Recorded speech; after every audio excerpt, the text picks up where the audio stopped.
Right breaking news చూస్తున్నాం. హైదరాబాద్లోని మాదాపూర్లో ఉన్న డీకేజెడ్ సొల్యూషన్స్ సంస్థ 700 కోట్ల భారీ మోసానికి పాల్పడింది. తమ కంపెనీలో పెట్టుబడి పెడితే అధిక లాభాలు వస్తాయని ఆశ చూపి దాదాపు 30,000 మంది నుంచి పెద్ద మొత్తంలో డబ్బులు వసూలు చేసి బోర్డు తిప్పేసింది. దీంతో బాధితులు హైదరాబాద్ సిసిఎస్ పోలీసులకు ఫిర్యాదు చేశారు. ఫిర్యాదు చేసి 10 రోజులు గడుస్తున్నా ఎలాంటి చర్యలు తీసుకోవడం లేదంటూ బాధితులు సెప్టెంబర్ 13న హైదరాబాద్ బషీర్బాగ్లోని సిసిఎస్ కార్యాలయం ముందు ఆందోళనకు దిగారు.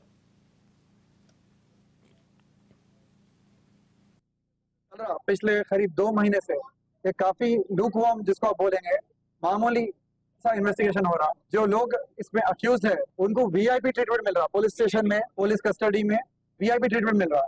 और जो इसके विक्टिम्स है वो लोग जब जाके बात कर रहे हैं, पूछ रहे हैं कि इन्वेस्टिगेशन का प्रोग्रेस क्या है, क्या हो रहा है, तो ये लोग जो है ना एक क्रिमिनल की तरह ट्रीट कर रहे हैं। मेन कंप्लेनेंट जो है डॉक्टर है, उन्होंने जाके बात कर रहे हैं, पूछ रहे हैं इन्वेस्टिगेशन का प्रोग्रेस क्या है, कहाँ तक रिकवरी के चांसेस है, इनके एसेट्स कितने हैं, क्या आप लोग सीज करें, क्या है बोले तो वो डॉक्टर जो कंप्लेनेंट है हमारे जो ऑलमोस्ट 3 करोड़ रुपीस लगाए, उनको जो है ना एज अ क्रिमिनल ट्रीटमेंट कर रही पुलिस। अमाउंट जो रिकवर हुआ है अभी तक कोई क्लैरिटी विक्टिम्स को नहीं मिल रही। ये लोग अपना मेहनत का hard earn money, life time savings, उसके अलावा भी जो है ना ये लोग मल्टीपल जगह से लोन लेकर ये पैसे लगाए। आप कितना अमाउंट रिकवर होने के चांसेस है, कितना एसेट्स इनके जो है सीज करे, आप लोग कैश कितना सीज करे, बैंक अकाउंट्स कितने फ्रीज हुए, जब पूछ रहे।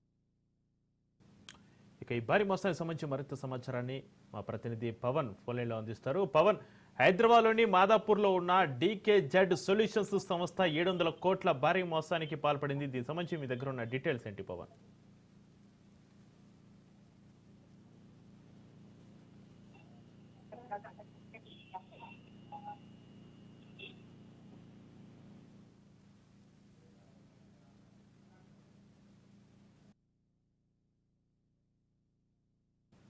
పవన్, హైదరాబాద్లోని మాదాపూర్లో ఉన్న డీకేజెడ్ సొల్యూషన్స్ సంస్థ 2024 సెప్టెంబర్లో 700 కోట్ల భారీ మోసానికి పాల్పడిందంటూ బాధితులు ఆరోపిస్తున్న పరిస్థితి. దీనికి సంబంధించి మీ దగ్గర ఉన్న డీటెయిల్స్ ఏంటి? మాదాపూర్లోని ఒక డీకేజెడ్ ఒక కంపెనీ, టెక్నాలజీ కంపెనీ దాదాపు 700 కోట్ల రూపాయలు కూడా మోసం చేసింది.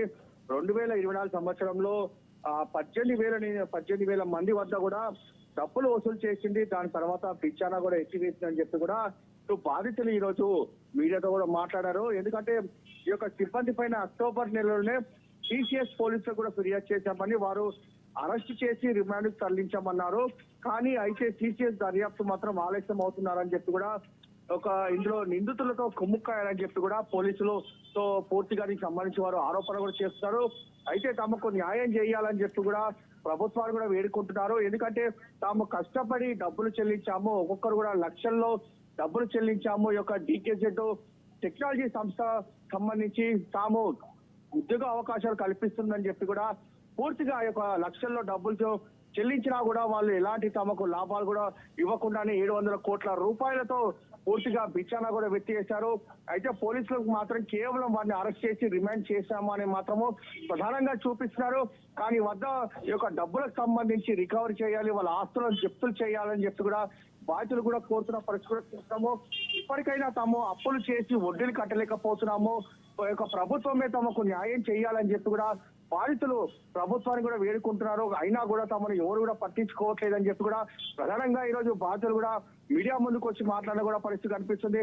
ఇప్పటికైనా ప్రభుత్వం తమ పట్ల ఒక మానవతో దుఃఖంతో చూసి తమకు న్యాయం చేయాలని చెప్పి కూడా బాధితులు కూడా కోరుతున్నారు. పవన్, బాధితులు హైదరాబాద్ సిసిఎస్ పోలీసులకు ఫిర్యాదు చేశారు. ఫిర్యాదు చేసి 10 రోజులు గడుస్తున్నా ఎలాంటి చర్యలు తీసుకోవడం లేదంటూ కూడా బాధితులు ఆరోపిస్తున్న పరిస్థితి. పోలీసులు ఏమైనా స్పందించే అవకాశం ఉందా? ఏమంటున్నారు బాధితులు?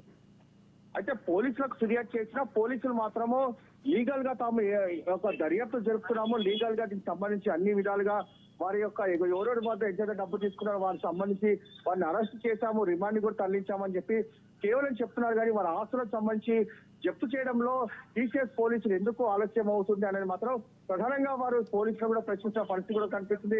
ఈ తమకు న్యాయం కావాలి, తాము చెల్లించిన డబ్బులు తమకు ఇస్తే చాలు అనేది మాత్రం ప్రధానంగా బాధితులు ప్రభుత్వాన్ని కూడా మొరపెట్టుకుంటున్న పరిస్థితి చూస్తున్నాము. ఇప్పటికైనా ప్రభుత్వం తమ యొక్క వైఖరిని విని తమ డబ్బులు తమకు ఇప్పించాలని చెప్పి కూడా ఇటు ప్రభుత్వాలు కూడా కోరుతున్న పరిస్థితి చూస్తున్నాము. ఇప్పటికైనా దీనిపైన పోలీసులు కూడా స్పందించాలని చెప్పి కూడా కోరుతున్నారు. Right, thank you Pawan.